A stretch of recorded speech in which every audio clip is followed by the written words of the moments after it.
Hi, this is Coach World TV. I'm Laurie Lawson, and tonight my guest is Merle Moritz. Hey Merle, how you doing? Laurie, good to be with you again. We are dragging her back, and she's coming back on Wednesday also, I'm thrilled to say. But Merle is our inside person. She's on ICF Global Board of Directors. You're Vice President, right? I am. This is my second year as a Vice President. Yes, yes. And has been a coach just forever. 17 years. when nobody knew what it was, yes. It feels like 70 sometimes, yes. What sport do you coach? Yes, Yeah, but those days. those days are gone, and that's actually what we're going to be talking about, because there's a whole bunch of changes coming, and I'm sure you've heard about it, and we're prepping the meeting because that's what Merle's going to be talking about on Wednesday, and we so appreciate that.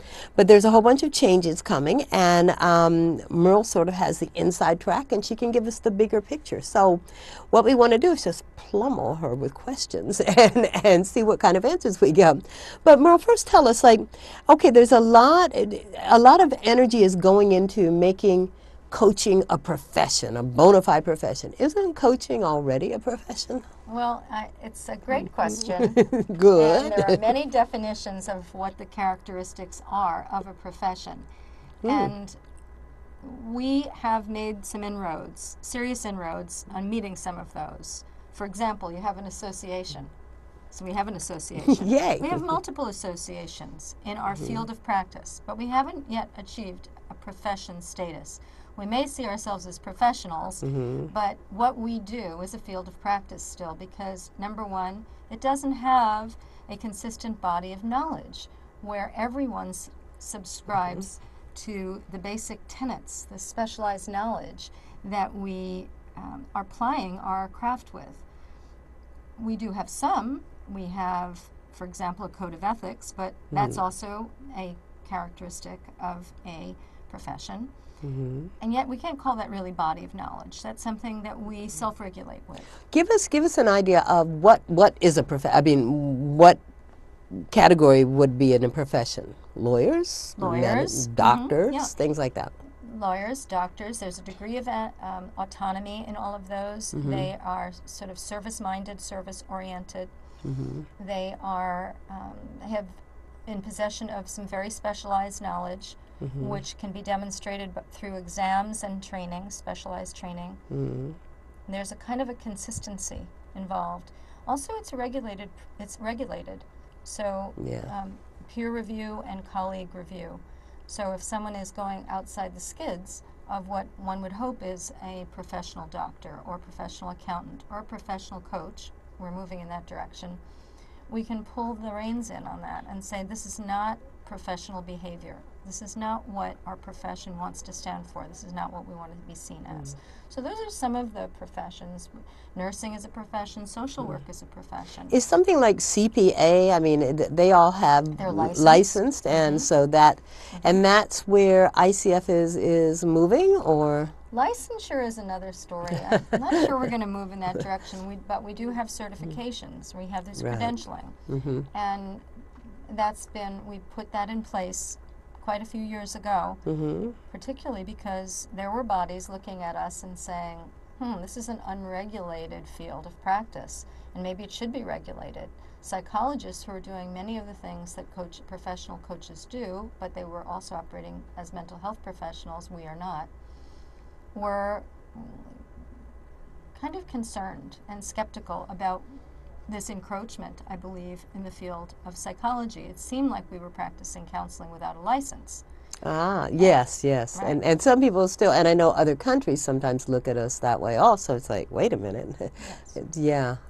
And so years ago we put in these credentials within a 1-year period. It was a whirlwind initiative so that we looked serious about policing our own. Right. And we also have a regulatory committee, and we also have a ethical code of standards committee where people come in front. It can be actually called on the carpet for ethical infringements of our code, and that's why all ICF members sign that. And we were talking over dinner about something quite exciting. Talking about a profession, Laurie asks me, are we not in competition with other bodies who are associations serving coaches? And I'm so thrilled with her answer, yes.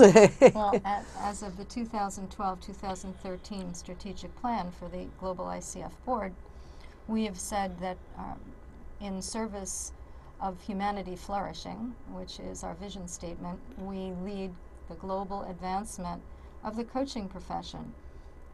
We want to be the leading global community for advancing the coaching profession, and our branding strategy for the next few years has us focusing on two things: building an attractive, credible presence, which is through the accreditation process of our coach-specific training providers, and also the credentialing of professional coaches, and by developing global alliances with like-minded entities. Right. Now what I had thought, and I was all for it, it's like, okay, ICF is going after the world, and the fight is on, and we're going to win.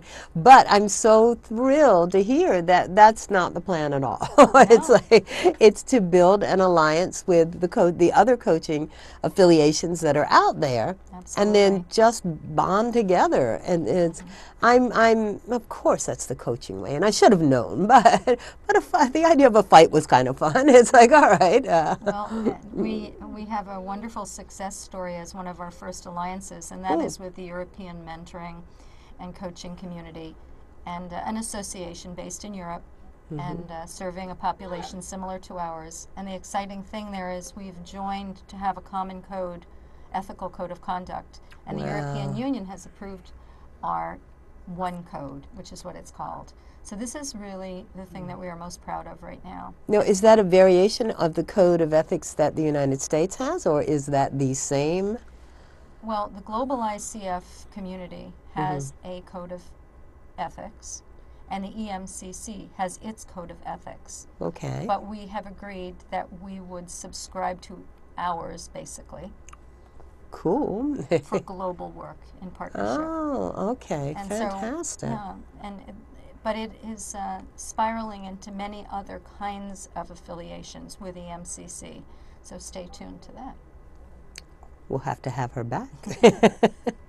So then, well, tell me if people are out there, how is this going to help? Now, we all know that, no, we all don't know, but a lot of us know that come April 1st, these changes are going into effect. So we'll talk about what they are, but how does that affect people who are out there right now saying, I'm a coach, and yet really haven't, let's say, aren't members of ICF and really haven't been through ICF accredited coaching schools, or how is this going to, is that going to eliminate the problem or just make life harder on them, or what's this whole thing, what's the whole idea behind this minimum eligibility requirement, which we're going to call MIR? Okay.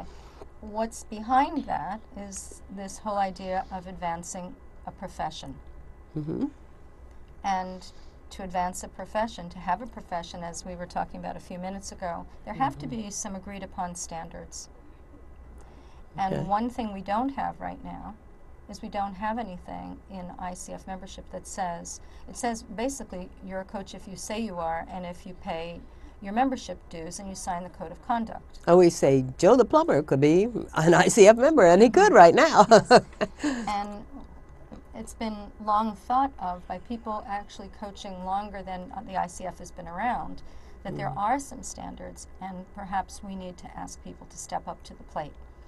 And so now the minimum eligibility requirements are another route for people to become a professional coach member of this body that hopes to lead, because it has a very large membership, over 20,000 people in 109 countries.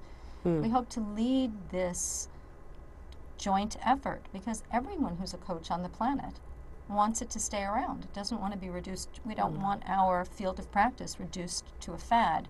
And moving in the direction of professionalism seems to be the way to go. So MER, after credentialing and putting in place the 11 core competencies years ago, this is the next toehold in that direction. So the minimum eligibility requirement says that if anyone hires an ICF coach, they can be assured that that person has had a minimum of 60 hours of coach-specific training. Okay. That will be in place by April 1st, 2013. So if you don't, right now, if you hold an ICF credential, whether you're an ICF member or not, you can become an ICF credentialed coach member. Okay, let's distinguish between coach-specific training, 60 hours, and accreditation or the ICF credential. Okay. They are not the same, and that a lot of people get confused on that. That's right. So you explained beautifully the specific 60-hour training, and that would just be something that you would obtain mostly from a coaching school, right? Coach-specific training. Trying to think where else you would get it, if not. Well, there are many on the ICF website, coachfederation.org. There are many schools that have been approved, their entire program with 125 or more Right. coach-specific training hours. So that would definitely cover you right there. That would cover you. Also, if you already hold the ACC credential, which is Associate Coach Certified Coach, right? Professional Certified Coach, the PCC, or Master Certified Coach, the MCC, by doing everything else a member has to do, which is pay your dues, sign the code of conduct, then you will be in this one bucket, which is, as of 2013, April 1, a credentialed coach member. So even if you didn't have the 60 hours, but you would. have the credential, That's right. then you're automatically grandfathered in. Now, would that be true after 2000? No, it would be impossible after 2013, right? After 2013, anyone who is a member will have had 60 hours of coach-specific Right, training. so it's a moot point. That's okay. a moot point. Yeah. Now, suppose you're thinking of joining the ICF. You haven't been a member of the ICF. What do? Well, you have, if you decide that this is the route you want to go, then by April 1st of this year, you can be enrolled in a coach training program, and you'll have a year to be a provisional member, and during which time you can accrue your 60 hours, but you'd need to enroll by April 1st. Oh, I didn't know that. Enroll. Okay? You have to complete it. Okay. Oh, so but you have to prove that you've been enrolled. That's you're right. enrolled in. So that you have that year I didn't to know be a that. provisional Okay. member. Okay. Now, if you've already started your training, and your training might consist of going to one of these coach-specific training institutions that have been approved by the ICF, or one that hasn't been. Many academic settings have not gone the route of ICF accreditation yet for their programs, because it's very hard to get a university to agree to have MCCs and PCCs teaching their classes. So we are working as another kind of alliance, partnering with academic institutions. But let's use an example of Baruch, or let's use an example of Columbia, or let's use an example of NYU, familiar to people in this area.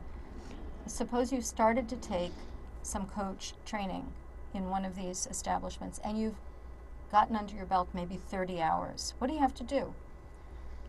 By April 1st, 2013, you will need to have completed 60 hours.